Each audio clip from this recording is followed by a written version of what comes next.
ദൂരം.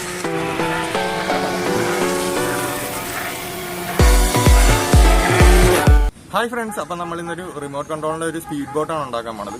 അപ്പം നമ്മൾ വീട്ടിൽ ഇരുന്ന് വളരെ ഈസി ആയിട്ട് ഉണ്ടാക്കിയൊരു സാധനമാണ്. എൻ്റെ കയ്യിൽ നിന്നുള്ള പാർട്സ് ഒക്കെ വെച്ച് തന്നെയാണ് ഞാനിത് ഉണ്ടാക്കിയിരിക്കുന്നത്. അപ്പോൾ ഇതെങ്ങനെ ഉണ്ടാക്കുന്നുള്ള വീഡിയോ നിങ്ങൾക്ക് കാണിച്ചു തരാം.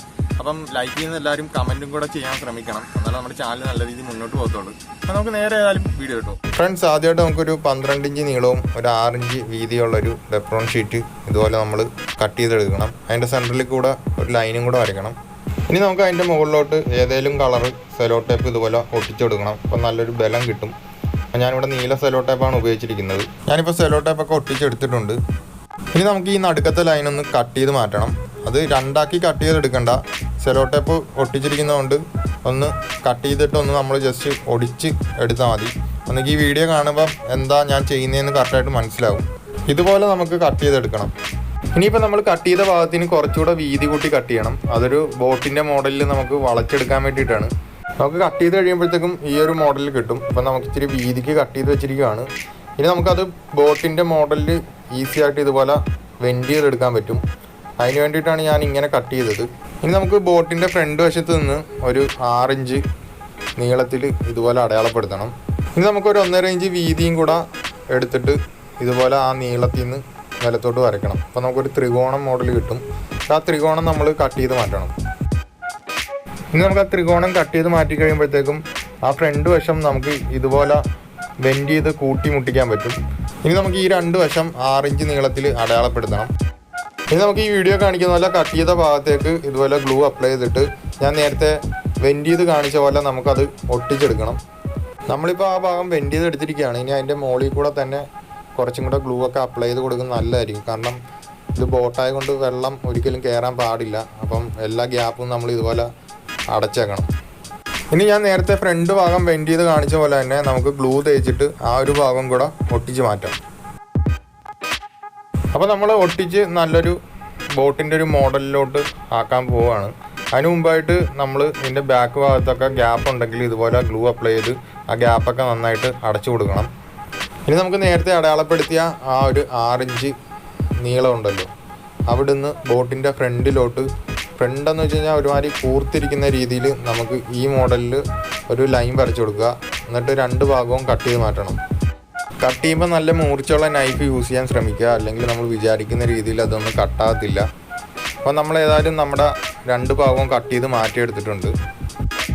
ഇനി നമുക്കൊരു സാൻഡ് പേപ്പർ കൊണ്ട് അതൊന്ന് മൊത്തത്തിലൊന്ന് ഷേപ്പ് ചെയ്തെടുക്കണം. അതിൻ്റെ അരികൊക്കെ ഒന്ന് ഉടച്ച് ഒരു ബോട്ടിൻ്റെ ഒരു രീതിയിൽ ഷേപ്പ് ചെയ്ത് എടുക്കണം. ഞാനിപ്പോൾ നന്നായിട്ട് ഷേപ്പ് ചെയ്ത് എടുത്തിട്ടുണ്ട്. ഇനി നമുക്ക് ഇതിൻ്റെ ബാക്ക് ഭാഗത്തായിട്ട് ഇതുപോലൊരു പീസ് കട്ട് ചെയ്ത് ഒട്ടിക്കണം. അതിന് മുമ്പായിട്ട് നമുക്ക് ഇതൊന്ന് സ്റ്റിക്കർ ചെയ്തെടുക്കണം. ഞാനിവിടെ ഒരു മഞ്ഞ കളറിലെ സെലോ ടേപ്പ് ഉപയോഗിച്ച് അത് സ്റ്റിക്കർ ചെയ്യുകയാണ്. അപ്പോൾ നമ്മൾ സ്റ്റിക്കറൊക്കെ ചെയ്ത് കഴിഞ്ഞിട്ടുണ്ട്. ഇതിനി ബോട്ടിൻ്റെ പുറകു ഭാഗത്തായിട്ട് ഇതുപോലെ വെച്ച് നമുക്ക് ഗ്ലൂ ഉപയോഗിച്ച് നന്നായിട്ട് ഒട്ടിച്ചു കൊടുക്കണം. ഞാനിപ്പോൾ നന്നായിട്ട് ഗ്ലൂ ഇട്ട് ഒട്ടിച്ചെടുത്തിട്ടുണ്ട്. ഇനി നമുക്ക് ബോട്ടിൻ്റെ സൈഡിലായിട്ട് ഒട്ടിക്കാൻ ഇതുപോലത്തെ 2 പീസുകൾ കട്ട് ചെയ്തെടുക്കണം. ഞാനിപ്പോൾ അതൊക്കെ ഒന്ന് സ്റ്റിക്കർ ചെയ്തെടുത്തിട്ടുണ്ട്. നമുക്ക് ഈ ഒരു പീസ് ഈ ബോട്ടിൻ്റെ ഈ ഒരു സൈഡ് ഭാഗത്തായിട്ടാണ് ഇങ്ങനെ ഒട്ടിച്ചു കൊടുക്കേണ്ടത്. ഞാനിപ്പോൾ ഒരു സൈഡ് നന്നായിട്ട് ഗ്ലൂ ഉപയോഗിച്ച് ഒട്ടിച്ചെടുത്തിട്ടുണ്ട്. ഇനി നമുക്ക് അടുത്ത സൈഡും കൂടെ അതേ രീതിയിൽ തന്നെ ഒട്ടിച്ചെടുക്കണം. ഞാനിപ്പോൾ രണ്ടാമത്തെ സൈഡും കൂടെ നമ്മൾ നേരത്തെ ഒട്ടിച്ച പോലെ തന്നെ ഒട്ടിച്ചു കൊടുക്കാൻ പോവാണ്. ഫ്രണ്ട്സ്, അപ്പം നമ്മൾ 2 വശം ഒട്ടിച്ചെടുത്തിട്ടുണ്ട്. ഇനി നമുക്ക് ചെയ്യേണ്ടത് എന്താണെന്ന് വെച്ച് കഴിഞ്ഞാൽ ബോട്ടിന് മുകൾ ഭാഗത്തായിട്ടൊരു മൂടി കൂടെ നമുക്ക് കട്ട് ചെയ്തെടുക്കണം. നമ്മൾ ബോട്ടിൻ്റെ മുകൾ വശത്ത് അതേ ഷേപ്പിൽ ഒരു ഡെപ്രോൺ ഷീറ്റും കൂടെ ഇതേപോലെ കട്ട് ചെയ്തിരിക്കുകയാണ്. ഇനി നമുക്കിതൊന്ന് സ്റ്റിക്കർ ചെയ്തെടുക്കണം. നമുക്കിനി ഇങ്ങനെ വെച്ച് ഇത് ഒട്ടിച്ചു കൊടുക്കണം. ഇപ്പോൾ ഒട്ടിച്ചു കൊടുക്കരുത്, നമുക്ക് ഇതിൻ്റെ അകത്തോട്ട് കുറച്ച് ഇലക്ട്രോണിക് പാർട്സൊക്കെ പിടിപ്പിക്കാനുണ്ട്. അതിനുശേഷം നമുക്ക് ഇതേപോലെ വെച്ച് ഒട്ടിച്ചു കൊടുക്കണം. ഞാനിവിടെ പഴയൊരു ATM കാർഡ് ഈ ഒരു മോഡലിൽ കട്ട് ചെയ്തിരിക്കുകയാണ്. ഇത് നമ്മുടെ വെർട്ടിക്കൽ സ്റ്റെബിലൈസറാണ്. ഇനി നമുക്കൊരു 1.5 ഇഞ്ച് നീളത്തിലൊരു റീഫില്ലർ വേണം. അതിലോട്ട് നമുക്കൊരു കമ്പി ഇതേപോലെ കയറ്റിയിട്ട് കൊടുക്കണം. അത് ഫ്രീ ആയിട്ട് കിടക്കുന്ന രീതിയിലായിരിക്കണം. ഇനി നമുക്ക് റീഫില്ലറിൻ്റെ 2 അറ്റത്തെയും കമ്പി ഇതുപോലെ ഒന്ന് വളച്ചു കൊടുക്കണം. ഇനി നമുക്ക് ബാക്കിൽ ആ റഡറിൻ്റെ ആ ഒരു ഭാഗത്തായിട്ട് വെച്ച് ഇതുപോലെ റീഫില്ലർ നന്നായിട്ട് ഗ്ലൂ ഉപയോഗിച്ച് ഒട്ടിച്ചു കൊടുക്കണം. ഞാനിപ്പോൾ ഗ്ലൂ ഒക്കെ ഇട്ട് ഒട്ടിച്ചെടുത്തിട്ടുണ്ട്. ഇതിപ്പോൾ നമ്മുടെ റഡർ ഫ്രീ ആയിട്ട് മൂവ് ചെയ്യുന്നുണ്ട്. ഇനി നമുക്ക് സെർവോ മോട്ടറിൻ്റെ ഒരു ലെഗും കൂടെ വേണം. നമുക്ക് റഡറിൻ്റെ മുകളിലായിട്ട് ഇതുപോലൊരു ഹോളിട്ട് ആ ഹോളിനുള്ളിലോട്ട് ഈ ലെഗ് നന്നായിട്ട് ഗ്ലൂ ഉപയോഗിച്ച് ഒട്ടിച്ച് വെക്കണം. ഇനി നമുക്ക് ബോട്ടിൻ്റെ ബാക്കിലായിട്ട് ഈ റഡർ ഞാൻ ഈ വീഡിയോ കാണിക്കുന്ന പോലെ ഇതിലോട്ട് കുത്തി കയറ്റിയിട്ട് ബാക്കിൽ കൊണ്ടുപോയി ഒട്ടിച്ച് വെക്കണം. ഇനി നമ്മൾ സെർവോ മോട്ടറുമായിട്ട് കണക്ട് ചെയ്യാൻ പോവാണ് നമ്മുടെ റഡർ. അതിനായിട്ട് നമുക്ക് ഇതേപോലൊരു കമ്പി വളച്ചെടുക്കണം. അതിനുശേഷം ബോട്ടിൻ്റെ ബാക്കിലായിട്ട് ഇതുപോലൊരു ഹോൾ ഇട്ടിട്ട് നമ്മുടെ റഡറിലോട്ട് സെർവോ മോട്ടറിൻ്റെ ഈ കമ്പി കണക്ട് ചെയ്ത് പിടിപ്പിക്കണം. ഞാനിപ്പോൾ കമ്പി കണക്ട് ചെയ്തിട്ടുണ്ട്. ഇപ്പോൾ റഡർ അങ്ങോട്ടും ഇങ്ങോട്ടും മൂവ് ചെയ്യുന്നുണ്ട്. നമുക്കിനി ഒരു സെർവോ മോട്ടറും കൂടെ ഇതിനുള്ളിലോട്ട് പിടിപ്പിച്ച് കൊടുക്കണം. നമുക്ക് അതിനായിട്ട് ഇതുപോലൊരു സെർവോ മോട്ടർ വേണം. ഞാൻ ഈ സെർവോ മോട്ടർ നമ്മുടെ ആ കമ്പിയുമായിട്ട് ഇതുപോലെ കണക്ട് ചെയ്ത് ഒട്ടിച്ച് വെക്കാൻ പോവാണ്. ഞാനപ്പം ഓൾറെഡി സെർവോ മോട്ടർ ഇവിടെ ഒട്ടിച്ച് വെച്ചിട്ടുണ്ട്. ഞാനിവിടെ ഒരു 1000 kV ബ്രഷ്ലെസ് മോട്ടറിന് എക്സ്ട്രാ ഒരു ഷാഫ്റ്റ് പിടിപ്പിച്ചെടുത്തിരിക്കുവാണ്. ഇനി നമുക്കൊരു മോട്ടർ മൗണ്ട് വേണം. അതിനായിട്ട് ഞാനൊരു കുപ്പിയുടെ അടപ്പ് ഇതുപോലെ ഹോളിട്ട് എടുത്തിരിക്കുവാണ്. ഇനി നമുക്ക് കുപ്പിയുടെ അടപ്പിലോട്ട് ആ മോട്ടർ ഇതുപോലെ പിടിപ്പിച്ചെടുക്കണം. അതിനുശേഷം നമുക്ക് ബോട്ടിൻ്റെ ബാക്ക് സൈഡിലായിട്ട് ഇതുപോലെ ഒരു ഹോളിട്ട് കൊടുക്കണം. നമ്മുടെ മോട്ടറിൻ്റെ ഷാഫ്റ്റ് പുറത്തോട്ട് ഇറക്കാൻ വേണ്ടിയിട്ടാണ്. ഇനി നമുക്ക് ആ ഹോളിൽ കൂടെ മോട്ടറിൻ്റെ ഷാഫ്റ്റ് പുറത്തോട്ട് ഇറക്കി കൊടുക്കാം. ഇനി നമുക്കൊരു ടെപ്രോൺ ഷീറ്റ് വെട്ടിയെടുക്കണം. അതിനുശേഷം മോട്ടറിൻ്റെ മൗണ്ടും ബോട്ടുമായിട്ട് മുട്ടുന്ന രീതിയിൽ നമുക്ക് ഗ്ലൂ ഉപയോഗിച്ച് നന്നായിട്ട് ഒട്ടിച്ചു കൊടുക്കണം. ഇനി നമുക്കൊരു സ്പീഡ് കൺട്രോളർ വേണം. നമുക്ക് സ്പീഡ് കൺട്രോളർ മോട്ടറുമായിട്ട് കണക്ട് ചെയ്ത് കൊടുക്കാം. ഞാനിവിടെ ഒരു 30 ആംപിയർ വരുന്ന ഒരു സ്പീഡ് കൺട്രോളറാണ് യൂസ് ചെയ്യുന്നത്. ഇത് ഉപയോഗിച്ച് നമുക്ക് മോട്ടറിൻ്റെ സ്പീഡ് കൂട്ടുകയും കുറയ്ക്കുകയൊക്കെ ചെയ്യാൻ പറ്റും. അത് നമുക്ക് ഈ ഒരു ഭാഗത്തായിട്ട് വെച്ച് ഒട്ടിച്ച് വെക്കാം. ഇനി നമുക്ക് ബാറ്ററി പിടിപ്പിക്കാനായിട്ട് ഇതുപോലെ ഒരു മൗണ്ട് കട്ട് ചെയ്തെടുക്കണം. ഞാനിവിടെ ഒരു ടെപ്രോൺ ഷീറ്റ് കട്ട് ചെയ്തെടുത്തിരിക്കുകയാണ്. അത് നമുക്ക് ഈ ഒരു ഭാഗത്തായിട്ട് വെച്ച് ഗ്ലൂ ഉപയോഗിച്ച് ഒട്ടിച്ച് കൊടുക്കണം. ഞാനിവിടെ ഒരു 11 വോൾട്ട് വരുന്ന ഒരു ലിപ്പോ ബാറ്ററിയാണ് യൂസ് ചെയ്യുന്നത്. നേരത്തെ ഒട്ടിച്ച് വെച്ചാൽ ബാറ്ററിയുടെ മൗണ്ടിൻ്റെ മുകളിലായിട്ട് നമുക്ക് ഈ ബാറ്ററി വെച്ച് ടൈയോ എന്തെങ്കിലും ഉപയോഗിച്ച് നന്നായിട്ട് ടൈറ്റ് ചെയ്ത് പിടിപ്പിക്കണം. ഇനി നമുക്ക് ബോട്ടിനെ കൺട്രോൾ ചെയ്യാനായിട്ട് ഇതുപോലൊരു റിസീവർ വേണം. ഈ റിസീവറിൻ്റെ പേര് FS-I6 എന്നാണ്. ഇനി നമുക്ക് റിസീവറിലോട്ട് സെർവോ മോട്ടർ കണക്ട് ചെയ്ത് കൊടുക്കാം. ചാനൽ നമ്പർ 4ലോട്ട് സെർവോ മോട്ടർ കണക്ട് ചെയ്യാം. ഇനി നമുക്ക് ചാനൽ നമ്പർ 3ലോട്ട് സ്പീഡ് കൺട്രോളർ കണക്ട് ചെയ്യാം. നമുക്ക് റിസീവർ ബോട്ടിൻ്റെ ഫ്രണ്ടിലായിട്ട് ഇതുപോലെ വെച്ച് ഒട്ടിച്ചു കൊടുക്കണം. ഞാനിവിടെ ATM കാർഡ് കട്ട് ചെയ്ത് ഒരു പ്രൊപ്പല്ലർ ഉണ്ടാക്കിയെടുത്തിരിക്കുകയാണ്. ഇനി നമുക്ക് ഈ പ്രൊപ്പല്ലർ മോട്ടറിൻ്റെ ഷാഫ്റ്റിലോട്ട് ഇട്ടിട്ട് ഗ്ലൂ ഉപയോഗിച്ച് നന്നായിട്ട് ഒട്ടിച്ചു വെക്കണം. ഈ ഒരു റിമോട്ട് ഉപയോഗിച്ചാണ് നമ്മൾ ബോട്ട് കൺട്രോൾ ചെയ്യാൻ പോകുന്നത്. ഇതിൻ്റെ പേര് FS-I6 എന്നാണ്. ഇനി നമുക്ക് ബാറ്ററി ആയിട്ടൊന്ന് കണക്ട് ചെയ്യാം. അതിനുശേഷം നമുക്ക് ഇതൊക്കെ ഒന്ന് വർക്ക് ചെയ്യാമെന്ന് നോക്കാം. ഫ്രണ്ട്സ്, അപ്പം നമ്മുടെ റഡറും മോട്ടറും വർക്ക് ചെയ്യുന്നുണ്ട്. നമുക്ക് നേരത്തെ ഉണ്ടാക്കി വെച്ച ആ മൂടി ഇതിന് മുകളിലായിട്ട് ഇതുപോലെ വെച്ച് ഒട്ടിച്ച് വെക്കണം. നമുക്കിനി മുകളിലെ ഭാഗം ഇതുപോലെ ഒന്ന് കട്ട് ചെയ്ത് സെറ്റ് ചെയ്ത് വെച്ച് കഴിഞ്ഞാൽ നമുക്ക് ബാറ്ററി കണക്ട് ചെയ്യാനും ഡിസ്കണക്ട് ചെയ്യാനും എളുപ്പമായിരിക്കും. ഞാനിപ്പം അതുകൊണ്ട് ഇങ്ങനെ കട്ട് ചെയ്ത് വെച്ചിരിക്കുകയാണ്.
ഫ്രണ്ട്സ്, അപ്പോൾ ഇന്നത്തെ വീഡിയോ എല്ലാവർക്കും ഇഷ്ടപ്പെട്ടെന്ന് വിചാരിക്കുന്നു. ഇഷ്ടപ്പെട്ടെങ്കിൽ നിങ്ങൾ തീർച്ചയായിട്ടും ലൈക്ക് ചെയ്യണം, കമന്റ് ചെയ്യണം, മാക്സിമം ഈ വീഡിയോസ് ഒക്കെ ഷെയർ ചെയ്യണം.